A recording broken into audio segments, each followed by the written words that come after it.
Hey, it's Donnie A. So I just did a lesson on chord embellishments, and that kind of focused on the key of C, went over a C and A minor and F. And what I wanted to do today was go over the key of D. So I wanted to focus on the D chord, the A chord, and the G chord, and do a little chord progression there. So if you want to watch that lesson, I'll link it right here. But let's just jump right in. So chord embellishments is a great way to just improve your guitar playing, improve the sound of your guitar playing without a lot of effort. All you really need to do is just like add a finger here or take a finger off there, and you're gonna add these melody lines to your chords. So if we're gonna focus on the D chord at first, what I wanted to talk about is that there's a lot of things you can do on a D chord to embellish it or to add a little melody line. And one of my favorite things to do is play around with that the high E string. So you can add your pinky to the high E string.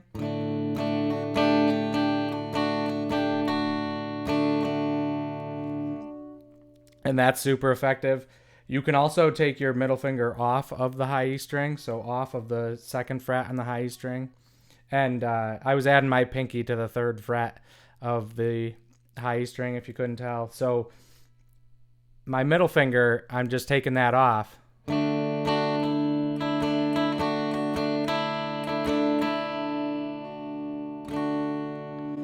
that adds a lot too. And you can play around with both of those at the same time.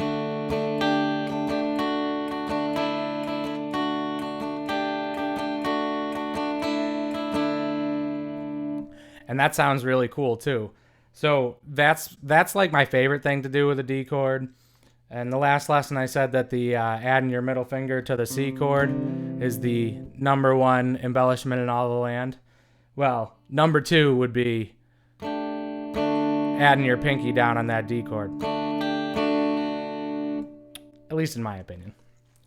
So that's really cool. Other things you can do, you can add your pinky up on the G string on the fourth fret, or you can add your pinky to the D string on the fourth fret if you want to.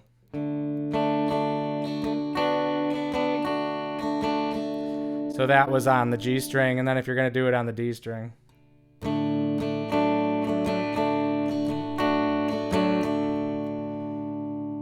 And then a fun one to do that's kind of got like a minor feel to it is to take your middle finger off, like we already talked about, but add it to the third fret of your D string.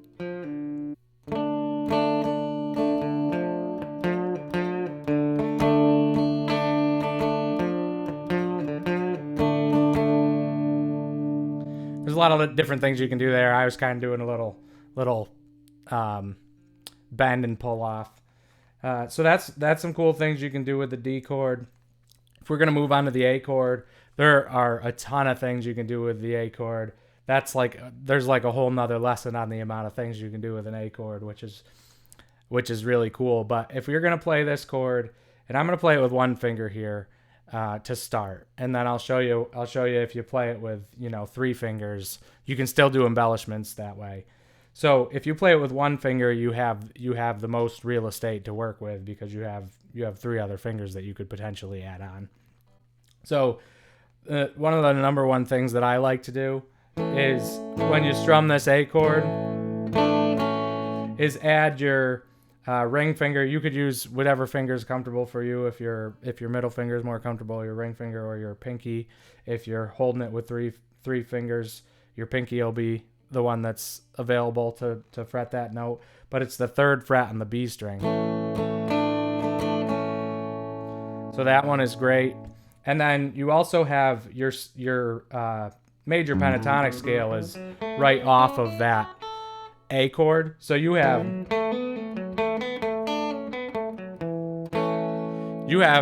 a ton of options right there to do little licks.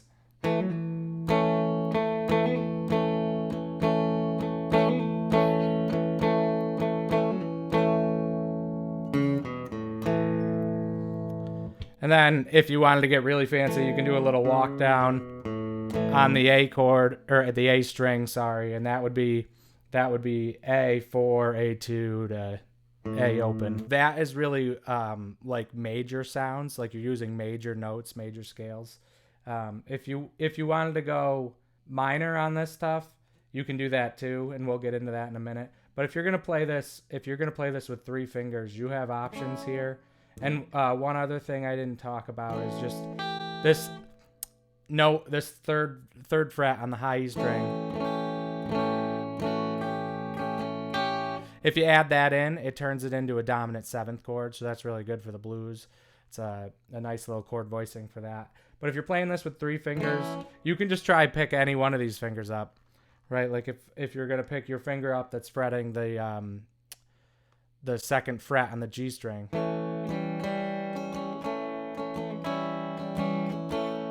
that also turns it into a dominant 7th chord. That's cool to do. You can pick up whatever fingers fretting the B string on the 2nd fret.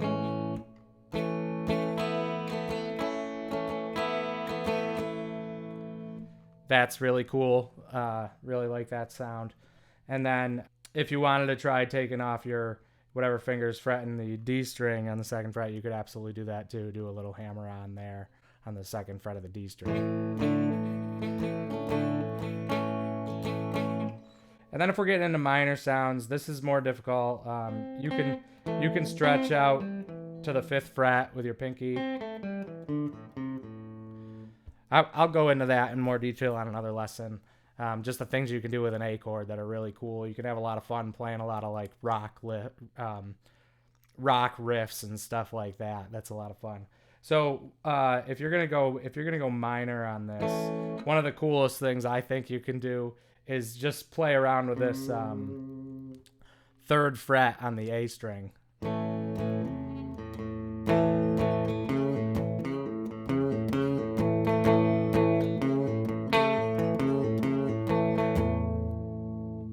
So those are just some things you can do with the A chord. And then if you're going to go to a G chord, there are some options here. It's a little harder. Depends how you fret the G chord. Obviously, you can play it like this, or you can play it like this, still a G chord.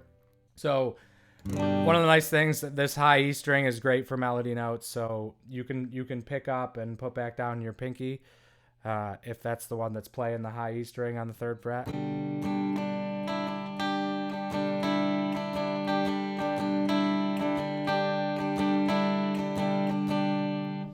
So that's a lot of fun. You can do a lot of things with, if you're fretting it like this, you can do a lot of things with your index finger because that's free. If you roll back your middle finger, you roll that down, so now you're fretting the A string. And when you're fretting the A string, you have access to the 2nd fret on the D and G strings. So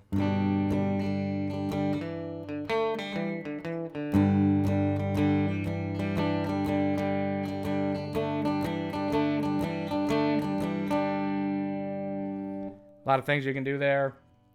If you're fretting it like this, you can still take your pinky off. You also now have your index finger to be able to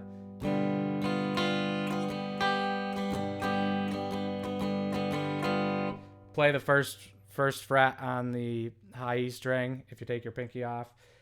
You can also play the 1st fret on the B string. So a ton of options here. Little exercise I just want you to do to just start getting used to this, right? Is just play your D chord, play your A chord, and play your G chord. And we're just gonna work on one of these embellishments, and then on your own, you can go ahead and try and start plugging in the other embellishments in place of the one we're gonna work on today. So you get better at this and kind of get a feel for which ones you like, which ones you want to use. And you can do whatever strumming pattern you like. I'm gonna do a little longer strumming pattern here, like.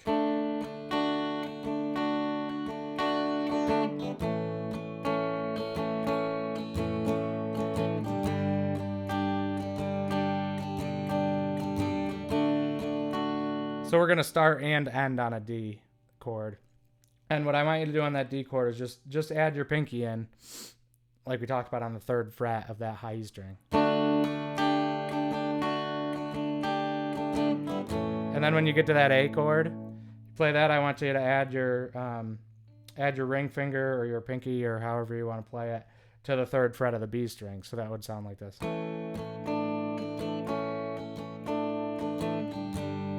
And then when you get to this G chord, we're gonna stick to that high E string. And what I'm gonna do, I'm gonna play it like this, and I'm gonna take my pinky on and off of that 3rd fret of the high E string, and then go back to the G chord, or the D chord, sorry. So that would be.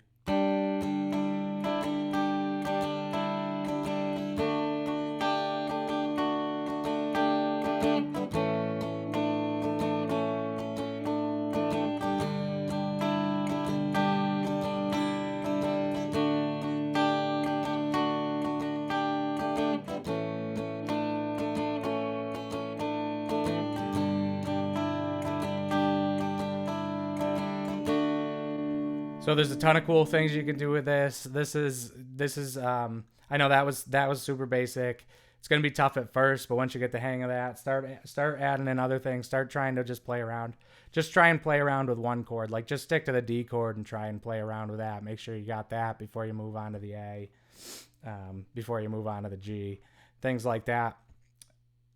This is super fun. Gonna make you sound better. Just keep picking fingers up, putting different fingers down. It's going to sound different. You're going to find out what you like, what you don't like. So if you like this lesson, please subscribe. I'll talk to you soon.